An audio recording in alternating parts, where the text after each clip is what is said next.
January just recorded the most job cut announcements for the start of a year since 2009. Over 108,000 layoffs were announced in 1 month. I'm going to walk you through what the latest labor numbers actually say, what report is coming out in just a few days, and why the unemployment rate is really misleading. And here's the most important thing I'm going to walk you through, what you should be doing right now to get yourself ready. Now, first things first, we need to take a moment out to understand what these numbers mean, okay? The 108,000 layoffs that were announced in January, again, was the highest January layoff total in 17 years. Now, this number doesn't come from opinions. It doesn't come from just social media or surveys. It comes directly from companies themselves. That's public announcements to investors, regulators, and employees. Here's the key, though. These are not all people who already lost their job. These are companies saying we are reducing our headcount. Period. One thing we got to know is that layoffs don't hit the economy all at once. Layoffs usually happen in stages, okay? Here's the order that it normally happens in. First, companies announce cuts. Then we have hiring freezes that begin. Then you have job openings and job postings beginning to shrink. And then after that, after all that, you have the unemployment rate that starts going up. See, layoff announcements are the leading indicator that ultimately unemployment is going to increase, right? Because layoffs show where the job market is actually going, not where the job market is today or where the job market it was yesterday. It tells us what's coming up in the future. So this is a massive pullback by companies, and it changes everything. And our primary job is to be ready. Now, let me clarify exactly what counts inside that 108,000 layoffs, okay? Corporate restructuring is happening. Cost-cutting programs in large companies is happening. Automation reductions because of things like AI that's coming. That's happening too. And then you got, of course, these logistic reductions and tech layoffs and, of course, white collar management cuts. All of that is starting to happen right now. And so this is multiple sectors of our economy that are quietly tightening their expenses, but we're seeing it in the numbers. And the largest controllable expense, guys, is labor. Right? So when companies become uncertain about the future of the business, they start to prepare early. And how do they prepare early? By reducing their payroll. And that's why these layoffs are super important. Now, we already have recognizable companies making these moves.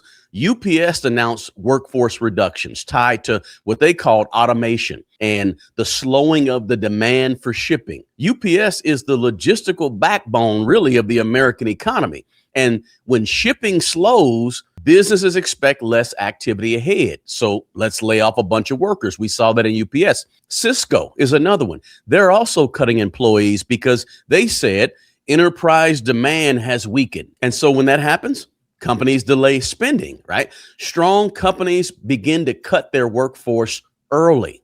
They don't wait around, okay? Because they want to remain a company. How do you remain a company? You start looking into the future and making the cuts today. Weaker companies, they're the ones who cut late, right? And layoffs usually start with strong companies first. Again, that's a leading indicator of what's to come. Right now, the unemployment rate still looks okay on paper.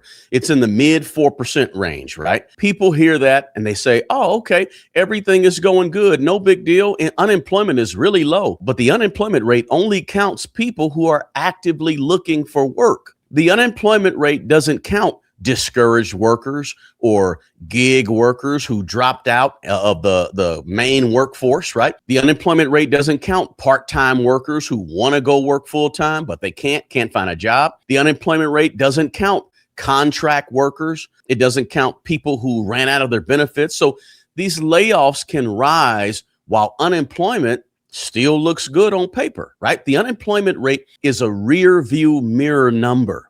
It's looking in the past. When we get the next labor report in a few days, that's looking at last month. It's looking backwards, okay?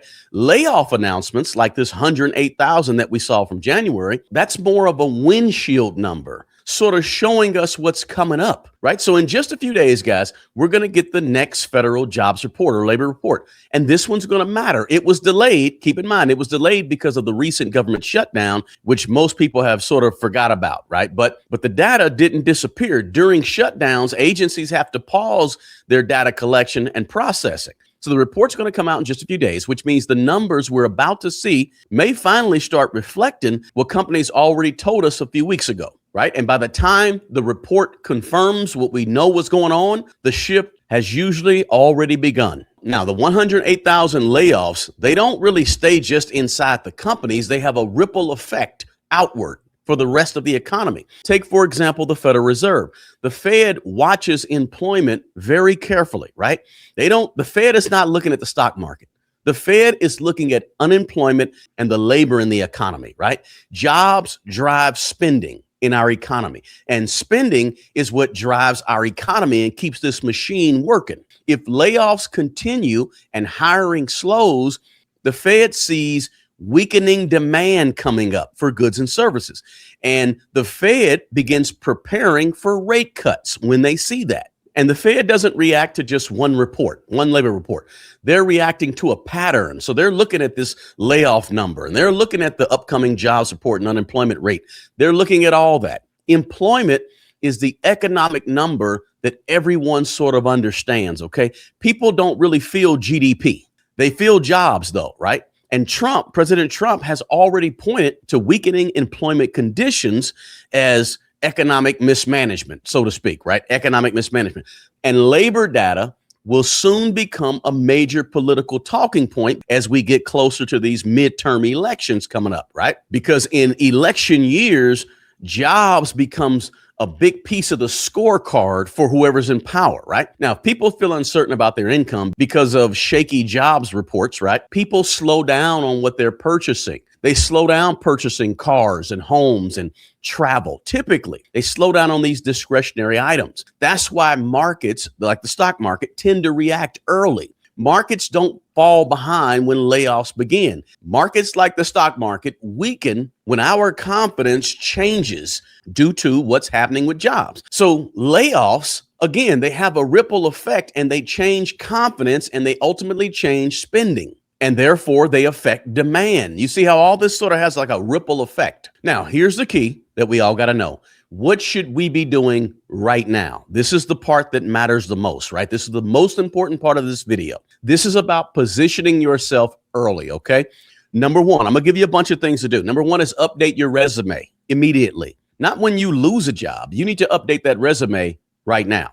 Your resume should show results and impact, not just duties and things you've done, right? So replace the word responsible for on your resume with improved, reduced, built, created, generated, developed. In other words, you want to show on your resume what you actually accomplished and what you did for the company or whoever you was working for. The second thing is test the job market periodically, guys. Once or twice a year, you need to be out there interviewing and seeing what your skills are worth. Right? Sometimes we sit around in a job for so long, we just get comfortable. And next thing you know, we're making $40,000 a year when the rest of the industry out there is paying my skills $70,000 a year. So don't wait for layoffs to discover your value. You come first, not your employer. Stay active so you don't get stuck. You don't want to be underpaid and unprepared. Now, the third thing is this: become a problem solver on your job. Companies keep useful employees. Be the person who fixes problems on the job, believe it or not, improves processes on the job, saves time, saves the company money, right? Listen, when it's time to lay people off, a lot of times upper management, they're going to ask, can we function without this person? You should make the answer no. That person does things that nobody else can do and nobody else knows. We want to keep them. Now, the fourth thing you can do is add some skills to your repertoire, right? To your resume, and focus on adding skills that increase revenue or skills that reduce cost, right? Data analysis, systems operating, project coordination or project management, automation and AI tools, right? These are things that are super important. And there's others, right? Depending on what your job is. Certificates matter. Skills matter. The more you can present and have and be valuable with those skills, the better off you are. Then you want to also build relationships, okay? Most jobs, let's be real about this. Most jobs are filled before they're posted, right? They know who they want. They just got to go through the legal process of interviewing everybody. But we've all experienced jobs that hire who they want to hire. So you need to be reconnecting with your former coworkers or your managers or industry contacts that you know. Network before you need it, because who you know matters out here in the jobs world. Now, a few more things. You want to increase your income streams if you can. Even small income streams will help you, right? And you want to reduce your expenses early and build some cash reserves so that you're covered as a safety net for you. Because cash and having some money and making sure you have a fully funded emergency fund is going to give you some options. And part of reducing your expenses is paying off your bad debt. Now, what is bad debt? Bad debt is debt on anything that's not going up in value. You need to pay that off as soon as possible. You don't want to hold on to these big time car payments, big time student loan payments. Get rid of that stuff. Look, I have a free debt snowball worksheet in the description box below. Check it out. It's free and it has instructions. So let's go back to these layoffs. Layoffs are not just a labor story. It's about way more than just the labor market. Layoffs connect to monetary policy. Layoffs connect to politics.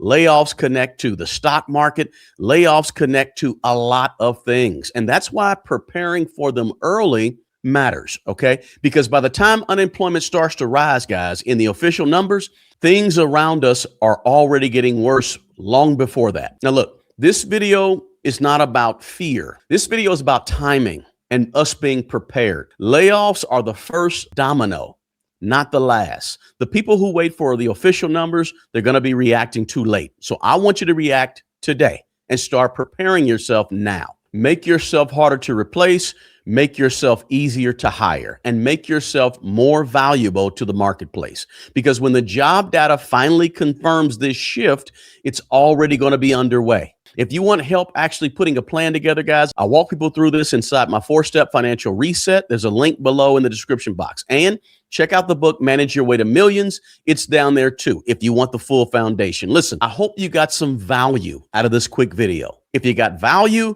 smash that like button and share this video with somebody who you know. The best person who's going to take care of the old you is the young you. Until the next video, peace.